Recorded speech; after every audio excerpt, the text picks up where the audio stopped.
जीवन भन्नु के नै छ र दुई खोलीको तिरमा पढौँ साथी आउँ है नपरौँ है पिरमा। सबैलाई नमस्ते। आज मैले तपाईँहरूलाई मेरो नेम भन्दा पनि आज मैले टपिकको नाम भन्छु क्या पहिला, किनभने तपाईँहरूलाई टपिक इम्पोर्टेन्ट छ क्या मेरो नाम भन्दा ज्यादा। क्लासिफिकेसन अफ सोइल, 2 नम्बरमा 3 फेज सिस्टम अफ सोइल र 3 नम्बरमा छ अल फर्मुला। अल फर्मुला भनेको जति पनि यो हाम्रो क्लासिफिकेसन अफ सोइल अथवा सोइलमा रिलेटेड छ नि, यो जुन वेट रेसियो, पोरोसिटी, यसमा युज हुने टर्म्स हो, यो सबै फर्मुला पनि मैले लिएर आएको छु। र यो सोइल मेकानिक्स, सिभिल इन्जिनियरिङ र म अहिले भरतपुर एनपिआई कलेजमा अध्ययनरत छु, पूर्वाञ्चल युनिभर्सिटी। र यो टेक्निफाई लर्नरमा तपाईँहरूले यो च्यानललाई माया गरिदिनु भएको छ र फेरि पनि तपाईँहरूलाई यो च्यानलमा माया गरिदिनु भएकोमा धन्यवाद दिँदै अब हामी अगाडि बढौँ है त। टाइप अफ सोइल, यो टाइप अफ सोइल भनेको तपाईँहरूलाई थोरै हेर्नुहोस् त, यो बाटोमा हिँड्दाखेरि कतै साइडतिर देख्नु भएको छ नि, यो सिल्ट र अर्को हेर्नु त यो चर्कीको र यो कालो, हेर्नुहोस्। अब यो स्यान्डी सोइल भनेको के हो त हेर्नुहोस् त, बालुवाको कणहरू जस्तो अलिकति ब्राउन कलरको होइन, बालुवै भनौँ न स्यान्डी सोइल भनेको, हेर्नुहोस् त यो। तर यो कलर के छ, अलिकति अर्कै टाइपको छ, अर्को ब्राउन कलरको छ। र अर्को सिल्ट सोइल भनेको हाम्रो बारीमा हुन्छ नि, यो बारीमा, खेतमा होइन, यो बारीमा हुने चिज, यसलाई के भन्छ, सिल्ट सोइल भन्छ। र यो खेतमा तपाईँ हामी आली लाउन जाँदाखेरि, धान रोप्न जाँदाखेरि अगाडि यो चटचट फुटेर बसेको हुन्छ नि, यो यस्तो टाइपको सोइललाई के भयो, क्ले सोइल भयो। र अर्को लोमी सोइल भनेको चाहिँ यसलाई के भन्छ त भन्दाखेरि त कालो कलरको, यसलाई के भन्छ, यस्तो सोइल भन्छ। र स्यान्ड, सिल्ट एन्ड क्ले, यहाँ हेर्नुहोस् त, यहाँ पनि कस्तो किसिमको भनेर देखाएको छ हेर्नुहोस्, यसले साइजहरू होइन, कति ठुलो कति सानो, क्ले, सिल्ट। अझ हामी योभन्दा डिटेलमा हामी अगाडि हेर्छौँ। र क्लासिफिकेसन अफ सोइलमा कतिवटा क्लासिफिकेसन छन् भन्दाखेरि जम्मा तपाईँले कतिवटा भन्नु पर्यो, 6वटा छन्। अब हेर्नुहोस्, 6वटा क्लासिफिकेसनमा सबैभन्दा पहिला बेस्ड अन पार्टिकल साइज, यो के कति एमएमको छ त भन्नेमा एउटा क्लासिफिकेसन गरेको छ। र त्यसपछि बेस्ड अन द क्वेसन अर्को केमा गऱ्यो भने त क्वेजनमा गऱ्यो। अब त्यसपछि युनिफाइड सोइल क्लासिफिकेसनमा गऱ्यो र आइएस सोइल क्लासिफिकेसन र एमआइटी सिस्टम र टेक्सचर क्लासिफिकेसन। यो जम्मा कतिवटा छ, 1 2 3 4 5 6वटा छ है। केमा रहेछ, पिसी हो, के अरे पिसी, कन्ट कसरी गर्ने सजिलो हेर्नु त, पिसी पार्टिकल साइज र क्वेसन पिसी हो, आइएस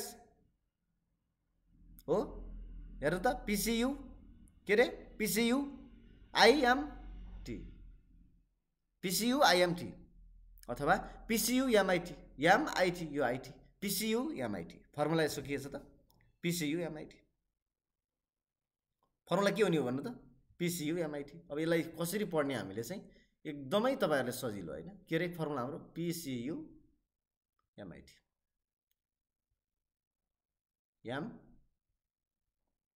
एमआइटी, यो हाम्रो के भयो फर्मुला भयो। यसलाई याद गर्नुहोस् है, पिसियु एमआइटी। पी भनेको के छ, पार्टिकल साइज, सी भनेको के छ, क्वेजन, यु भनेको युनिफाइड सोइल क्लासिफिकेसन र एम भनेको एमआइटी सिस्टम भइहाल्यो, आई भनेको आइएस सोइल क्लासिफिकेसन र अर्को के भयो टेक्सचर क्लासिफिकेसन भयो।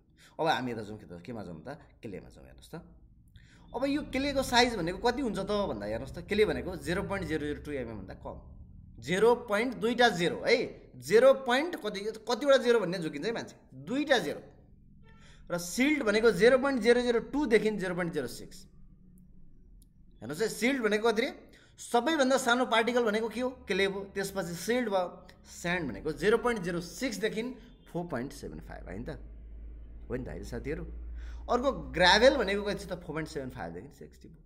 ग्राभेल भन्ने बित्तिकै गाह्रो आयो, हेर्नुहोस्, ग्राभेल र अर्को पेबल्स छ, अर्को कोबल्स छ र बोल्डर छ। बोल्डर भनेको 200 भन्दा बढी। यो जम्मा कतिवटा छ त, पार्टिकल साइजमा 7वटा छ। यो म्याक्सिमम सोध्छ है यो लोकसेवामा क्वेसन।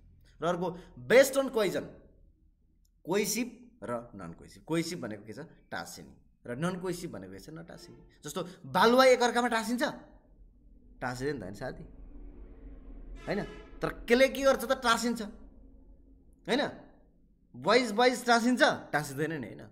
जस्तै पनि बोइज र गर्ल्स चाहिँ के हुन्छ त, नजिक हुन्छ त, हो। यसरी तपाईँले के गर्न सक्नुहुन्छ त, यो कोइसिभ क्ले भनेको चाहिँ टाँसिने भयो, प्लास्टिक भयो, र नन कोइसिभ भनेको चाहिँ नटाँसिने भयो। र अर्को युनिफाइड सोइल क्लासिफिकेसन, यसले के गर्यो त भन्दाखेरि एएसटिएम सिप नम्बर 200 उसले लियो। लिइसके पछाडि के गर्यो हेर्नुहोस् त, त्यो माटोलाई उसले के गर्यो, त्यो जुन जालीमा हाल्यो, जालीमा हालिसकेपछि त्यहाँ के भएछ भन्दाखेरि 50% भन्दा कम के भन्छ सोइल पास भएछ। अरू त्यही अडिएछ जालीमा भनेपछि त्यसलाई कोर्स ग्रेन सोइल भनिदियो।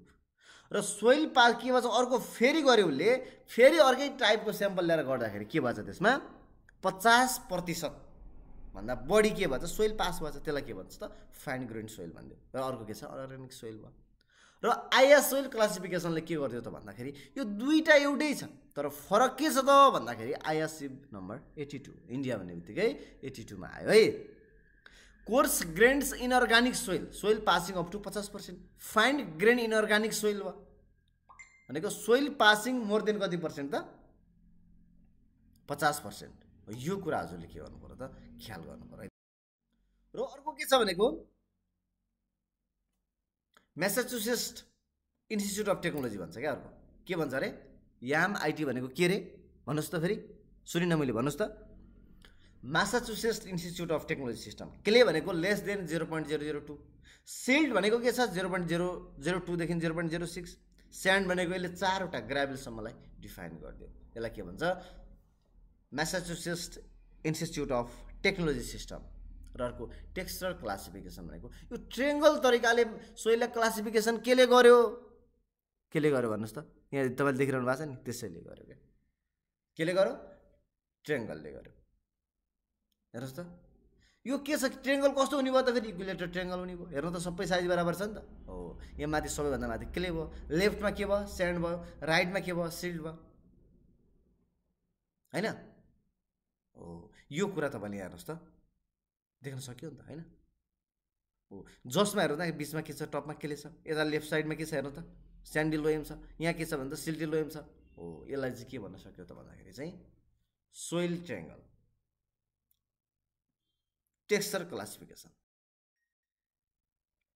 क्ले हेर्नु त टपमा छ, यहाँ स्यान्डी भयो, यता के सिल्ड भयो, र बिचको लोयम, लोयम भनेको तीनटै मिक्स भएको, यसलाई के भन्छ लोयम भन्छ। हेर्नु यसमा के भन्छ त 25, 50, 75%, 40, 60, 88। हेर्नु त यो 40 बिचमा के छ सबैको 40, 50-50% छ।